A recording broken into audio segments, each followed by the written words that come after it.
The first thing these movies always do is take the car that everyone likes and change it and make it futuristic and weird looking. Well, let's not do that. Why don't we keep the one thing people really, really, really like and recognize about this and try to salvage it? We wanted a car that you could possibly see driving down the street and maybe not think it was a superhero car. It could blend into traffic and not get pulled over by a cop along the way. You could believe it's just a cool looking car. The green Hornet car, I'm happy to say, is going to be a 1965 Imperial. We've been searching all over the United States for these cars. We're up to, I think, 16 of them now. The car gets here, the next stage is the guys start ripping everything out of it. Once the car arrives, it instantly goes to our teardown stage, which is right here.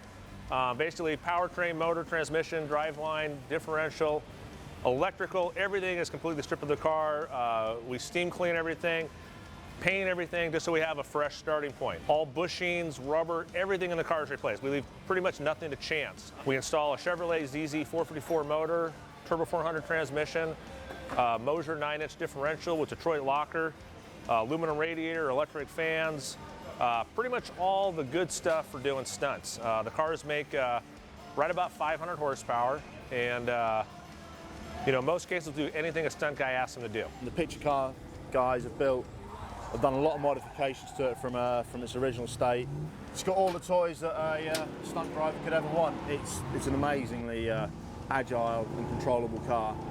But because it is so long and so heavy, it weighs in at nearly 6,000 pounds, and it has this huge engine, it's very easy to overstep the mark with it. Actually, jump in. I'll take you for a ride. Okay.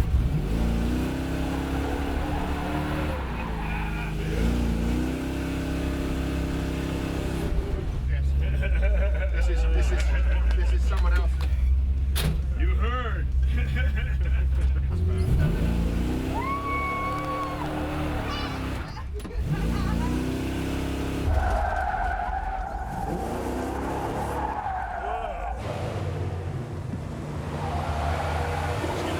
It's okay.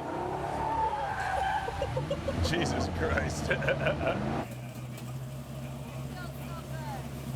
This meeting is about the weapons the car will have, how many different versions of the car there might be, what they need to do practically, what we might do with visual effects, just kind of the first kind of large discussion about what armaments this car will actually have in the movie. So that's a fun thing to talk about. I think the threshold is not to go into the Inspector Gadget car. Yes. Gondry had the idea of these door guns that swung out open on the sides like a butterfly wing and had machine guns in it that you could kind of shoot out to the sides. Yes, are we okay with doing the suicide doors? So you kind of put your hand into something and makes And you the literally door go swing down. the door That around. great door handle that already looks Yeah, like it looks like a jet throttle almost. It's really cool. So it would be like 3 barrels on the thing here. The original one had missiles, so we put in missiles. Rocket launcher from the center front grille. These were the rockets, right? With little green tips. Wait, then what's above? We really wanted huge machine guns.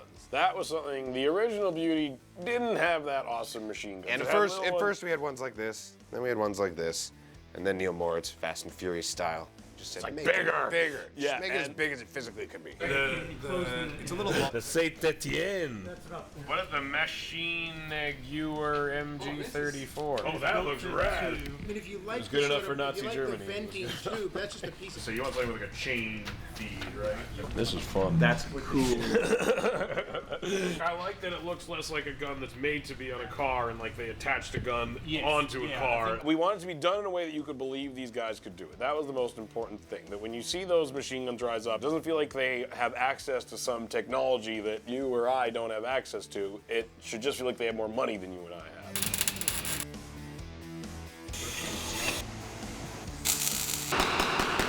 There it is. Oh, it looks good. The idea that it's somewhat indestructible was something that we really liked, but at the same time kind of disposable. In these movies, like, there's so much importance put on the car. To us, it was kind of funny that you could go through a few of them. They had more than one of them. If it got destroyed, it wasn't the end of the world. We'll just get in the next one. We go through a few Black Beauties throughout the course of the movie. A few get destroyed and whatnot. So I think all in all, they had to build around 30 of these cars. And different ones did different things. Some had machine guns that moved, some had the doors that opened, some had interiors that looked right. Some were like stunt cars that could drive really well. One was half a Black Beauty. One was an ice cream truck. That's a weird one. Exactly. The Black Beauty shows up today. Machine guns blazing. The first day, we rammed one into a wall and destroyed it.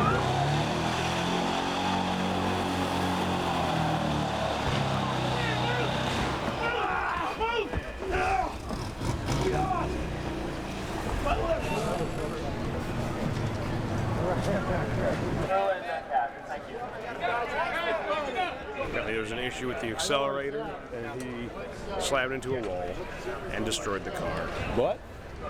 Movies. We got a second one. Everyone's okay. Thank God. This is when it gets scary to write an action comedy, because you feel really dumb if someone gets hurt for your stupid jokes.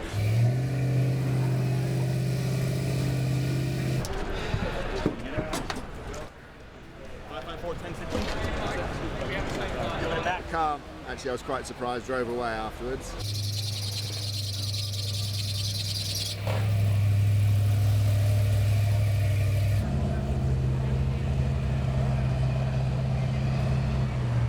It was so funny because leading up to the movie, I was like, we don't need 30 of these things. And after the first day, I was like, man, I hope 30 is enough. It was Gondry's idea to drive the car in the elevator. I think it was an idea to cut the backhand off of it.